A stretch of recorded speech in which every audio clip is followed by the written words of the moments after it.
Eu vou utilizar o terceiro capítulo de A Filosofia na Época Trágica dos Gregos, do Nietzsche, para fazer uma reflexão. Como eu tratava no outro vídeo, ele fala de uma coisa que contém a filosofia, uma coisa essencial, e aí no terceiro capítulo ele vai especificar mais isso com relação a Tales de Mileto. E ele fala sobre o que o Tales fez. É porque ele foi o primeiro que conseguiu transpor a alegoria ou a fantasia, no caso da religião, para explicar alguma coisa. Então ele foi na essência, mas o ponto fundamental acho que da questão que eu quero levantar não está preso aqui a essa questão que faz parte de um entendimento histórico da filosofia. Mas outra coisa que ele aborda, que ele fala dos saltos, e que essa coisa essencial do qual eu falava no outro vídeo, está presente aqui com relação ao salto, que é como esses caras eram os pensadores que viviam, tinham uma conduta de vida que respondia a essa filosofia que eles faziam. Isso vai aproximar de uma questão que é uma pesquisa que eu faço, e do qual desenvolvo com relação ao hibridismo e ao significado, por exemplo, da arte, do fazer artístico, da poiesis artística, e que se materializa agora, após o século XX, num fazer artístico híbrido, e que está realizado também com a arte filosófica. E depois a gente vai falar da vida performance, que é o meu projeto de pesquisa, que abarca tudo isso. Só que a gente vai pegar um ponto aqui, que é onde ele fala dos saltos, porque é justamente nessa época, como eles não tinham um aparato técnico, e que será depois, hoje a gente deposita na ciência, e onde a ciência pode alcançar com os seus conhecimentos técnicos, que a filosofia não precisa disso para se ter uma conduta filosófica, de uma vida filosófica, de um pensamento de vida e portanto, de criação, e essa criação que denota a essência do ser, que é justamente expresso na atividade artística, ou do artista criador, daquele que trabalha com a poiesis, que é, fazendo um entrelaçamento disso, o artista, aquele que adquire o autoconhecimento e, portanto, vai identificar os objetos que compõem a questão estética do artista, que é o único ser criador, e ele vai finalmente expelir isso de alguma forma. E isso ele deixa claro quando ele diz que mesmo após a ruína do edifício científico, subsiste sempre, no entanto, um resto, e esse resíduo encerra precisamente uma força propulsora e, de algum modo, a esperança de uma futura fecundidade. E isso vai refletir naquilo que nós, como contingências e devires da natureza, e dessa essência da natureza, que somos, portanto, artistas e criadores, denota isso, a nossa capacidade de propulsão das ideias, de levar isso adiante através dessa capacidade que nos foi dada, essa capacidade essencial, que não está presa a uma coisa técnica. E ele diz que no início, antes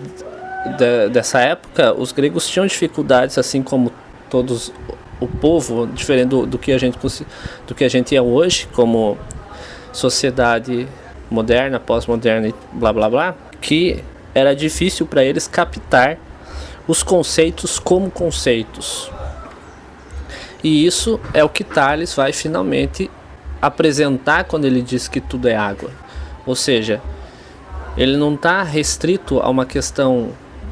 de uma ciência natural, que evidentemente ultrapassa isso como constatação física, mas como quesito filosófico, ele permanece como um conceito de unidade.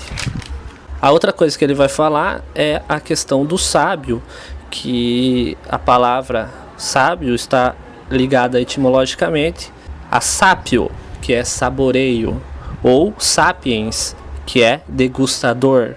Sísifos, o homem do gosto mais apurado. E depois ele fala que o filósofo procura fazer ressoar em si a harmonia do universo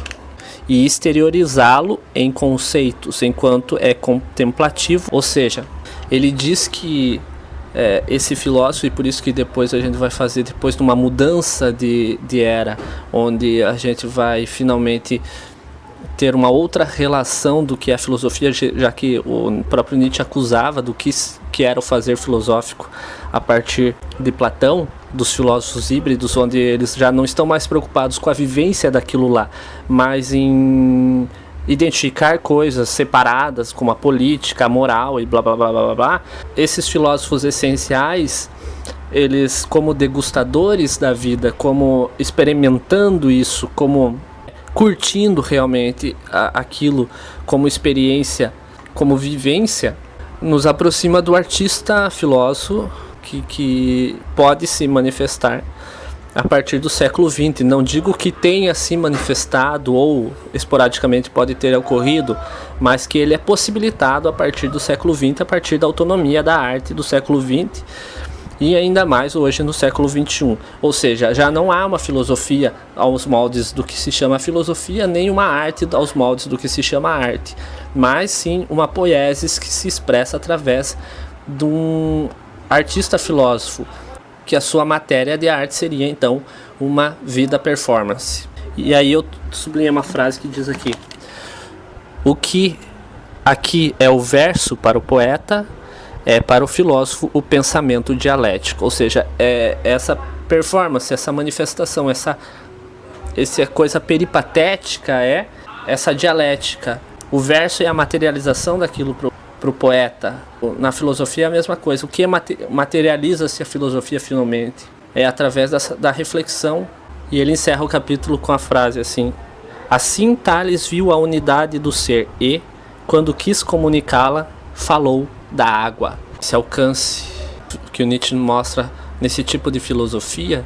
nesse tipo de filósofo que traz outra coisa, que é a intuição. A intuição, e aí que a gente também pode fazer esse link com esse artista filósofo do pós-20, que é o que eu estou definindo aqui, porque lá nos pré-socráticos, como eles não tinham a questão técnica científica apurada, a parte científica ficava na margem, enquanto a parte dessa sensibilidade reflexiva desse filósofo é que davam os saltos na água, saltando pelas pedras, e essas pedras iam sumindo pela água. Essa metáfora que ele faz, e eu acho que isso continua presente se a gente tomar outra atitude híbrida no mundo de hoje, com relação a usar isso e termos finalmente uma vida filosófica, e não, porque hoje se vende muito livro de autoajuda de ter uma vida filosófica aos moldes filosóficos, sejam eles quais forem, mas é diferente de você realmente ter em essência essa questão, e isso é um trabalho árduo, porém é algo possível através do autoconhecimento. Independente dos livros de autoajuda que definem uns objetos de referência, o autoconhecimento, ele precisa encontrar os seus objetos de referência específicos. Um outro ensinamento do Nietzsche, que é os mestres dos quais nós devemos superá-los, porque você identifica o autoconhecimento, identifica os mestres possíveis e depois nós os superamos.